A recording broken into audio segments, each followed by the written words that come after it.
Watching leaders here in Britain, in Western Europe and in Ukraine seek to delude their respective populations into thinking that together they will defy both the United States of America and Russia is like watching ticks boast to each other about how they can command the horses they're living on and living off. It gives me no satisfaction to say this sort of thing, but we, the people, are now watching our establishments, our faction of the deep state, descend into delusional madness, or at least the appearance of madness. The sort of delusional madness that will see innocent people killed, maybe all of us, if the ticks annoy the horses enough to make them notice.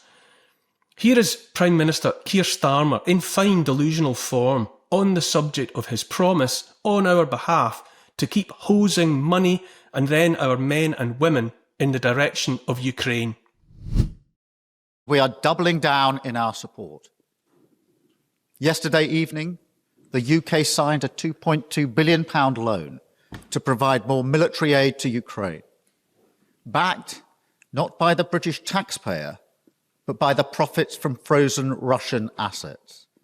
First, we will keep the military aid flowing and keep increasing the economic pressure on Russia to strengthen Ukraine now.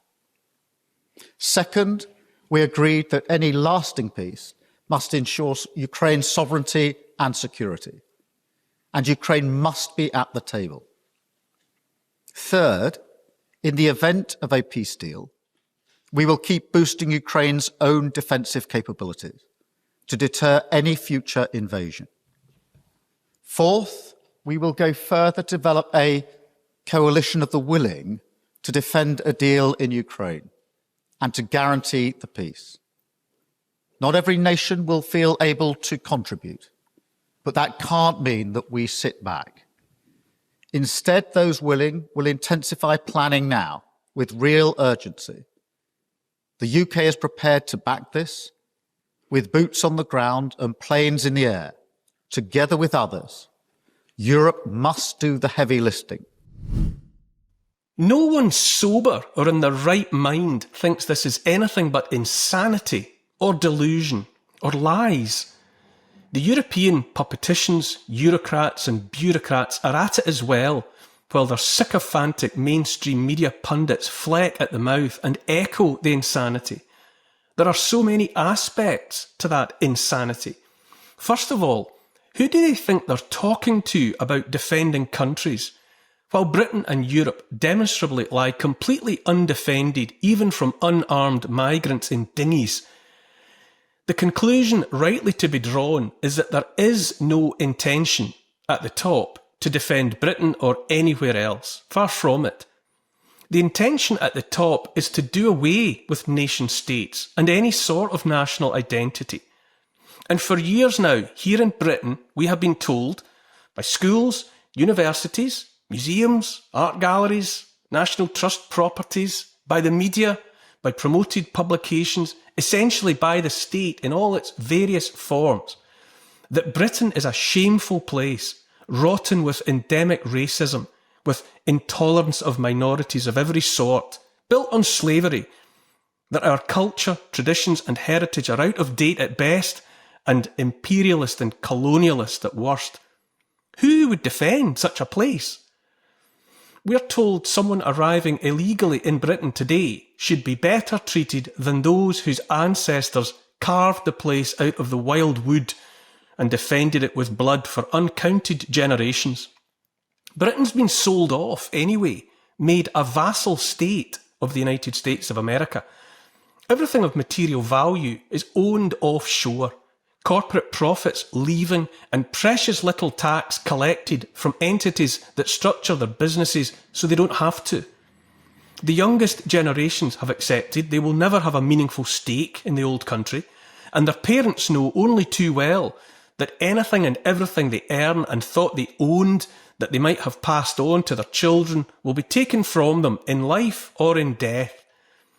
And it's in this context of dispossession and disenfranchisement that our civilian, secular, corporatist leaders now have the temerity to suggest our youngsters should be ready to fight and die to defend the place, to have faith in something.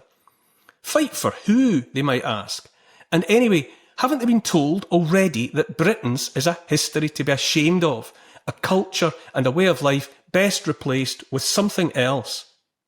They should think about fighting and dying for that. Just exactly who would benefit from that sacrifice? Not those they leave behind, not their kin. I'll tell you who stands to benefit. Or, at least, to talk politics and survive, to keep their snouts in the trough for more days. Those that stand to benefit are the British and European puppeticians and their elite masters, the same that are inextricably committed to this war in Ukraine. I would fight to defend hearth and home, kith and kin.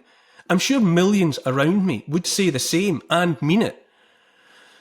But would I fight or watch my children fight for a politician's fantasy to ensure profit for corporations? No, I would not.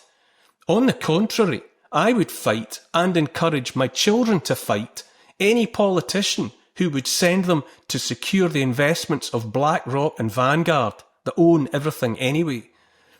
Years of money printing by those in charge have blown the mortgage, the next centuries of mortgage, in a charnel house of corruption and money laundering, where half the weaponry handed over to Zelensky has already been sold to Mexican drug cartels, Hamas, Al-Qaeda and its offshoots, at bargain basement prices to boot.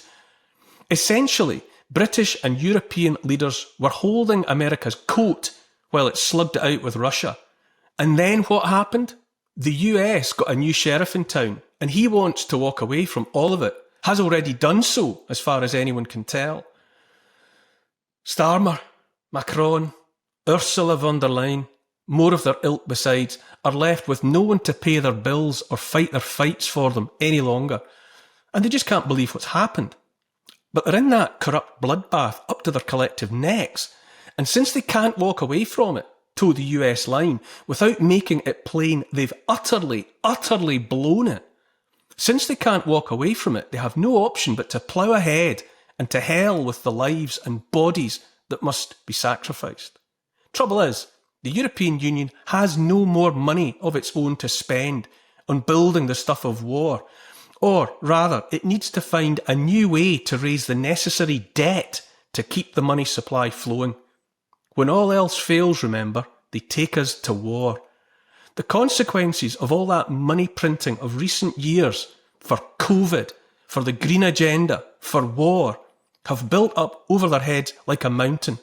And now the EU, which has no treasury of its own, must get fully onto a war footing as its last chance to avoid financial and economic disaster. If you don't believe me, here's former diplomat Alistair Crook talking to my good friend and fellow podcaster Kevork Almassian. We are in a real struggle about financing the European Union. The process, all these transitions and plans that the Europeans had, from the pandemic, but climate change to the greening project, all of these CO2 projects, required huge money printing to finance them. And this was all right so long as interest rates were zero. In Germany, they were actually negative, as you probably recall, during that period. So it cost nothing, effectively. And the ECB bought up sovereign bonds and then pushed money back into the system in this way. But now interest rates are up at 5.5%, and it's not possible. And the EU does not have a treasury. It doesn't have a treasury system. It cannot raise taxes. The Commission, the executive of the EU, cannot raise taxes and obtain cash directly because there's no treasury.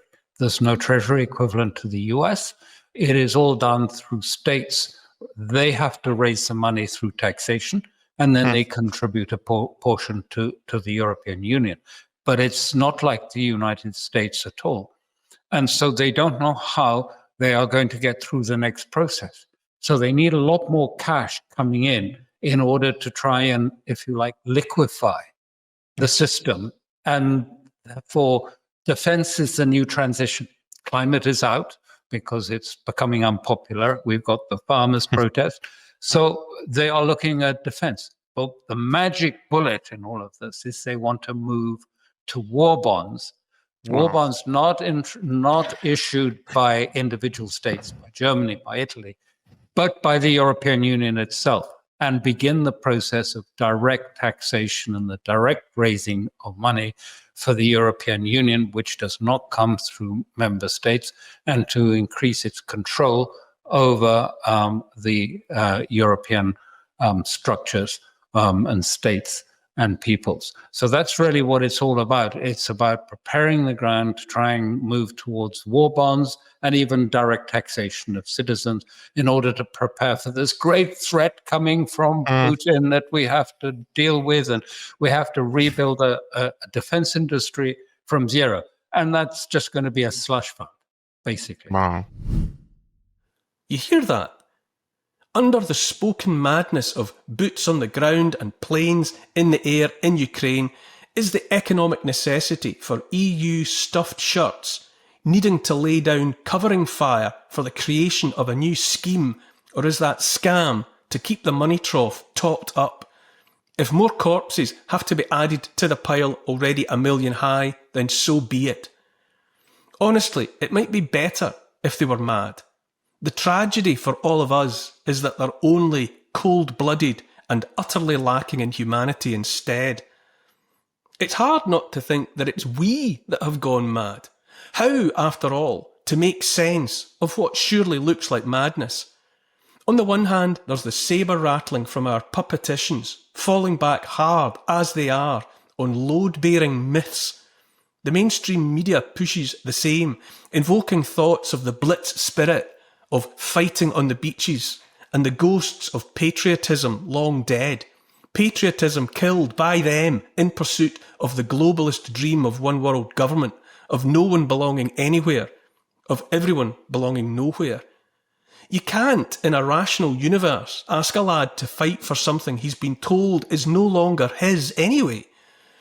You can't, in that rational universe, ask a lad to give his life for transnational profits, for dots on a spreadsheet. Who do you think you are kidding, Mr. Starmer? Europe must carry the load, says a suit like Starmer, safe behind his podium or his desk, while spouting the kind of rhetoric that ends with other mothers' sons dying in ditches far from homes they could never have afforded to buy anyway, not in this life. During 2 days this week, I put myself through the ordeal of listening to some of the BBC's current affairs output. I listened to the second-hand sabre rattling, the spouted nonsense of the unquestionable rightness of Zelensky's cause.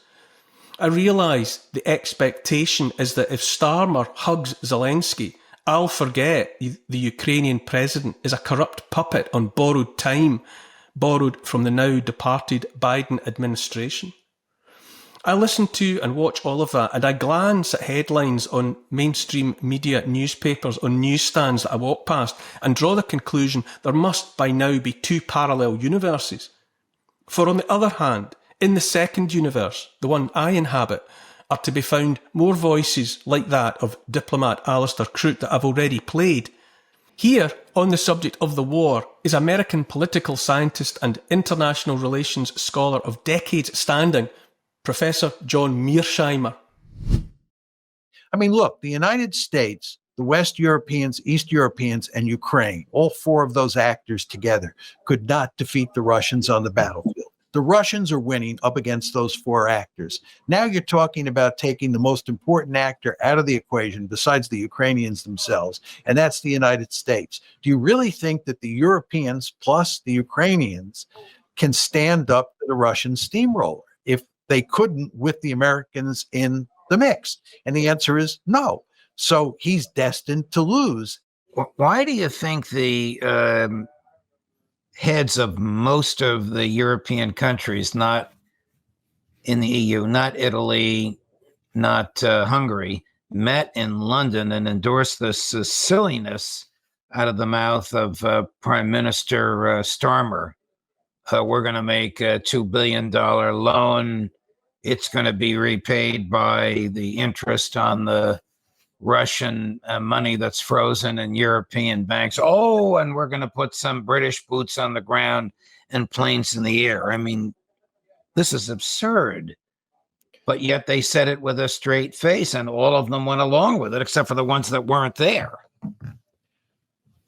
It is absurd. I mean, I think your word choice is excellent. I mean, the deal was that we'll get a ceasefire, and then after a good month, we'll put British and French peacekeepers into Ukraine and peacekeepers from other countries that are part of this coalition of the willing.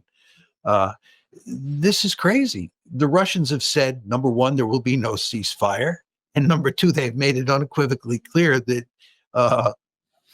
that British and French troops, whether you call them peacekeepers or not, located in Ukraine is categorically unacceptable, and they'll shoot at them if the British and the French put those troops in there.